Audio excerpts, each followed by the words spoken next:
ఎన్కౌంటర్లో హతమైన గ్యాంగ్స్టర్ నయీం అనుచరుల ఇళ్లలో పోలీసులు సోదాలు తనిఖీలు కొనసాగుతున్నాయి. ప్రస్తుతం నయీం మృతదేహాన్ని అప్పగించాలంటూ బంధువులు డిమాండ్ చేస్తున్నారు. షాద్ నగర్ నుంచి మా ప్రతినిధి ప్రవీణ్ పూర్తి సమాచారం అందిస్తారు. ప్రవీణ్, ప్రస్తుత పరిస్థితి ఏంటి? షాద్ నగర్ వద్ద తమకు మృతదేహాన్ని అప్పగించాలని బంధువులు కోరుకుంటున్నారు కదా, పోలీసులు ఏమంటున్నారు? అయితే ఇప్పటికే నయీం యొక్క మృతదేహాన్ని కూడా అప్పజెప్పాలంటూ కూడా రాజమండ్రి నుండి బంధువులు రావడం జరిగింది. ప్రస్తుతం మనం విజువల్స్ లో చూస్తున్నాం. నయీం యొక్క మృతదేహాన్ని తీసుకెళ్లేందుకు పోలీసులు ఇప్పటికే పూర్తి ఏర్పాట్లు కూడా చేయడం జరిగింది. అయితే నయీం యొక్క మృతదేహాన్ని తమకు అప్పజెప్పాలంటూ కూడా బంధువులు, తర్వాత వచ్చేసి ఎవరైతే నయీం యొక్క తమ్ముడు, తర్వాత ఇద్దరు కోడళ్ళు కూడా ఇక్కడికి చేరుకోవడం జరిగింది. అయితే మీడియాలో వస్తున్నటువంటి కథనాలను చూసి మేము రాజమండ్రి నుండి ఉదయం బయలుదేరి ఇక్కడ షాద్ నగర్ కు రావడం జరిగింది. పోలీసులు సహకరించి వెంటనే మృతదేహాన్ని మాకు అప్పజెప్పాలి, ఖచ్చితంగా భువనగిరిలో మేము అంతిమ సంస్కారాలు కూడా చేస్తామంటూ కూడా ఇక్కడ బంధువులు కూడా ఆరోపిస్తున్నటువంటి పరిస్థితి. ఇప్పటికే 10 నిమిషాల క్రితం ఇక్కడికి చేరుకోవడం జరిగింది. పోలీసులతో కూడా నయీం బంధువులు మాట్లాడడం జరిగింది. మరి కాసేపట్లో కూడా నయీం యొక్క మృతదేహాన్ని భువనగిరికి కూడా తరలించే అవకాశాలు ఉన్నాయి. భువనగిరి తరలించిన తర్వాత అక్కడ బంధువులతో సహా కూడా ఆ నయీం యొక్క అంత్యక్రియలు జరిగే అవకాశాలు కూడా కనపడుతున్నాయి. ఇప్పటికే పోలీసులు, తర్వాత వచ్చేసి అక్కడ ఉన్నటువంటి బంధువులు వారందరూ కూడా మాట్లాడుతున్నటువంటి విజువల్స్ లో కూడా మనం చూడొచ్చు. అయితే ఇప్పటికే నయీం యొక్క ఎవరైతే బంధువులు, తర్వాత అనుచరులు ఇళ్లలో కూడా పూర్తిగా దాడులు చేస్తున్న నేపథ్యంలో ఉదయం నుంచి కూడా పోలీసులు ఏర్పాట్లు చేసినప్పటికీ ఎవరు కూడా ముందుకు రాకపోవడంతోనే పోలీసులు మాత్రం కొద్ది వరకు వెయిట్ చేయడం జరిగింది. అయితే రాజమండ్రి నుంచి వారు ఏదైతే దూరపు బంధువులుగా కూడా గుర్తించడం జరిగింది. రాజమండ్రి నుండి ఇద్దరు కోడళ్లతో పాటు తర్వాత తమ్ముడు కూడా ఇక్కడికి చేరుకోవడం జరిగింది. అయితే వారికి మరి కాసేపట్లో కూడా పోలీసులు మృతదేహాన్ని అప్పచెప్పేందుకు కూడా ఏర్పాట్లు చేస్తున్నటువంటి పరిస్థితి. అయితే ఇప్పటికే పోలీసులు కూడా పూర్తి బందోబస్తు కూడా ఏర్పాటు చేయడం జరిగింది. ఎక్కడే కానీ అవాంఛనీయ ఘటనలు చోటు చేసుకోకుండా పోలీసులు పూర్తి స్థాయిలో బందోబస్తు ఏర్పాటు చేశారు. అంతేకాకుండా తెలంగాణ రాష్ట్రంలోని 4 జిల్లాల్లో నయీం యొక్క ఎవరైతే అనుచరుల ఇళ్లలోనూ, తర్వాత బంధువుల ఇళ్లలో సోదాలు నిర్వహిస్తున్న నేపథ్యంలో ఉదయం నుంచి కూడా మృతదేహాన్ని తీసుకెళ్లేందుకు ఎవరు ముందుకు రాకపోవడంతోనే రాజమండ్రి నుండి కూడా దూరపు బంధువులు కూడా రావడం జరిగింది. అయితే వీరందరితో కూడా మాట్లాడడం జరుగుతుంది. అయితే నయీం యొక్క బంధువులు మాత్రం, ఎందుకంటే మేము చాలా దూరం బంధువులు, అయితే పోలీసులు ఉదయం నుంచి కూడా మా ఇళ్లలో కూడా సోదాలు నిర్వహించారు. అయితే నయీం చేసినటువంటి అక్రమాలకు సంబంధించిన విషయంలో మాకు ఎటువంటి సంబంధం లేదు, అయితే మృతదేహాన్ని మాత్రం మాకు అప్పజెప్పాలంటూ కూడా ఇక్కడ పోలీసులతో మాట్లాడినటువంటి పరిస్థితి కూడా మనకు స్పష్టంగా కనపడింది. ఏదేమైనప్పటికీ ఇప్పటికే రంగారెడ్డి, వరంగల్, తర్వాత మెదక్ జిల్లాల్లో కూడా పూర్తి స్థాయిలో నయీం యొక్క అనుచరుల ఇళ్లలో కూడా దాడులు చేస్తున్నారు. అయితే ఇప్పటికే పూర్తిగా ఏదైతే ల్యాండ్ సెటిల్మెంట్ కి సంబంధించిన విషయంలో పూర్తి డాక్యుమెంట్ అన్ని కూడా ఇప్పటికే స్వాధీనం చేసుకున్నటువంటి పరిస్థితి. ఎందుకంటే వందలాది లక్షల రూపాయలు కూడా సంపాదించినట్లు కూడా ఇప్పటికే పోలీసుల ఆధారాలు సేకరించడం నేపథ్యంలో హైదరాబాద్, రంగారెడ్డి ప్రాంతాల్లో కూడా పోలీసులు నయీం యొక్క ఇళ్లలో సోదాలు నిర్వహిస్తున్నటువంటి పరిస్థితి. అయితే ఇప్పటికే ఏదైతే మరి కాసేపట్లో కూడా పోలీసులు మృతదేహాన్ని అప్పజెప్పిన తర్వాత ఇక్కడి నుండి రోడ్డు మార్గం ద్వారా భువనగిరికి తీసుకెళ్తారు. భువనగిరిలో ఈరోజు సాయంత్రంలోగా అంత్యక్రియలు అయ్యే అవకాశాలు కూడా స్పష్టంగా కనపడుతున్నాయి. అయితే ప్రవీణ్, ఇక్కడ పుప్పాలగూడలోని ఇంటిని కూడా పోలీసులు జప్తు చేసినట్టుగా సమాచారం ఉంది కదా, ఆ డీటెయిల్స్ ఏంటి?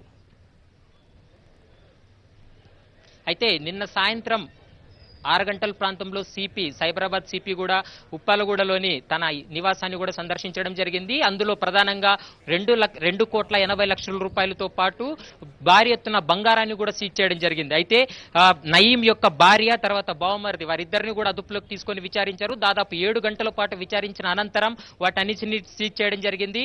అయితే ఇంట్లో 3 పిస్తోళ్లతో పాటు ఒక ఆడి కారు, తర్వాత పెద్ద ఎత్తున బంగారాన్ని కూడా సీజ్ చేయడం జరిగింది. ఇప్పటికే నయీం యొక్క భార్య, తర్వాత బావమరిది, 3 పిల్లలు కూడా పోలీసుల ఆధీనంలోనే ఉన్నారు. పూర్తి స్థాయిలో ఒక నిర్మానుష్యంగా ప్రదేశంలో ఒక భవనాన్ని ఏర్పాటు చేసుకుని తమ కార్యకలాపాలన్నింటినీ కూడా అక్కడి నుండినే కొనసాగించేవాడంటూ కూడా పోలీసులకు ఒక పూర్తి సమాచారం రావడంతోనే ఉదయం 7 గంటల ప్రాంతం నుండి రాత్రి 7 గంటల వరకు కూడా పూర్తిగా దాడులు నిర్వహించడం జరిగింది. ఈ నేపథ్యంలోనే నయీం యొక్క ఇంట్లో పెద్ద మొత్తంలో కూడా డబ్బులు కూడా వాటినన్నిటిని కూడా స్వాధీనం చేసుకున్నారు. కీలకమైనటువంటి డాక్యుమెంట్స్ అన్నిటిని కూడా స్వాధీనం చేసుకున్నటువంటి పరిస్థితి. అయితే నయీం యొక్క అనుచరులు ఎవరైతే ఉన్నారో వివిధ జిల్లాల్లో ఒక ముఠాగా ఏర్పడి వీళ్ళు నయీం యొక్క అనుచరులు కూడా ఉన్నారు. వీరందరూ కూడా సెటిల్మెంట్ల పేరుతో పెద్ద మొత్తంలో డబ్బులు సంపాదించడం, అంతేకాకుండా ల్యాండ్స్ కూడా కీలకమైనటువంటి డాక్యుమెంట్స్ అన్నిటినీ కూడా వీళ్ళు సోదాల్లో కూడా బయటపడినటువంటి పరిస్థితి. అయితే మారణాయుధాలు కూడా ఎక్కువ ఇంట్లో పెట్టుకోవడంతో ఒక్కసారిగా పోలీసులు కూడా ఉక్కిరిబిక్కిరైనటువంటి పరిస్థితి. వాటినన్నిటినీ చూసిన తర్వాత నయీం యొక్క భార్యను కూడా ప్రశ్నించడం జరిగింది. ఎందుకంటే మారణాయుధాలు ఉన్నటువంటి ఇళ్లలో మారణాయుధాలు ఎక్కడి నుంచి వచ్చాయి, పిల్లలు కూడా ఇక్కడ ఉన్నారు, దాదాపు 11 మంది అక్కడ గుర్తించడం జరిగింది. వారు ఎక్కడి నుంచి తీసుకొచ్చారు ఏంటనే విషయం పైన మాత్రం ప్రస్తుతం సైబరాబాద్ సిపి ఆధ్వర్యంలో కూడా 2 టీములుగా విడిపోయి విచారణ కొనసాగిస్తున్నటువంటి పరిస్థితి కూడా మనకు స్పష్టంగా కనపడుతుంది. అయితే ఇప్పటికే దాదాపు ఉదయం 6 గంటల ప్రాంతం నుండి కూడా నయీం అనుచరులు తర్వాత బంధువుల ఇళ్లలో కూడా ఏకకాలంలో దాడులు నిర్వహిస్తూనే ఉన్నారు. ప్రవీణ్, అలాగే నయీం భార్య అలాగే భావమరిదితో పాటు నయీం సోదరి ఇంట్లో కూడా కొన్ని కీలక డాక్యుమెంట్లు స్వాధీనమైనట్లుగా వార్తలు వస్తున్నాయి కదా. సోదరి ఇంట్లో ఎటువంటి సమాచారం లభించింది పోలీసులకి? అయితే నయీం యొక్క సోదరి ఇంట్లో కూడా ఉదయం 6 గంటల ప్రాంతంలో కూడా 2 బృందాలుగా విడిపోయి తనిఖీలు చేశారు. అయితే ఈ నేపథ్యంలోనే నయీం సోదరి ఇంట్లో కొద్ది కీలకమైనటువంటి డాక్యుమెంట్స్ తో పాటు నగదు, కొన్ని ఆయుధాలు కూడా దొరికినట్లు కూడా ప్రాథమికంగా తెలుస్తుంది. మొత్తానికి నయీం బంధువులు ఎవరైతే ఉన్నారో వారందరినీ కూడా ఇప్పటికే లిస్ట్ అవుట్ చేయడం జరిగింది. అయితే వివిధ జిల్లాల్లో ఉన్నటువంటి బంధువులు, ఆంధ్ర ప్రాంతంలో రాజమండ్రిలో ఉన్నటువంటి బంధువులు ఎవరైతే ఇప్పుడు వచ్చారో వాళ్ళ ఇళ్లలో కూడా నిన్న సాయంత్రం పోలీసులు వెళ్లి సోదాలు నిర్వహించారు. అయితే ఇక్కడ మాత్రం బంధువులు మాత్రం ఏమంటున్నారంటే నయీం మాకు బంధువే కావచ్చు కానీ అతను చేసినటువంటి అరాచకాలకు సంబంధించిన విషయంలో కానీ సెటిల్మెంట్లకు సంబంధించిన విషయంలో ఎటువంటి విధంగా మాకు ప్రమేయం లేదు. అయినప్పటికీ పోలీసులు మాత్రం మా ఇళ్లలోకి వచ్చి సోదాలు చేయడం జరిగింది. మేము కొంత డబ్బు దాచుకున్నటువంటి డబ్బును, బంగారం కూడా స్వాధీనం చేసుకున్నారు. అయితే నయీం యొక్క బంధువులు ఎవరైతే తెలంగాణ ప్రాంతంలో ఉన్నారో వారి ఇళ్లలో మాత్రం ఉన్నట్లు మాకు కూడా తెలుసు కాబట్టి వారి ఇళ్లలో సోదాలు చేయండి అని కూడా మేము పోలీసులకు చెప్పాం.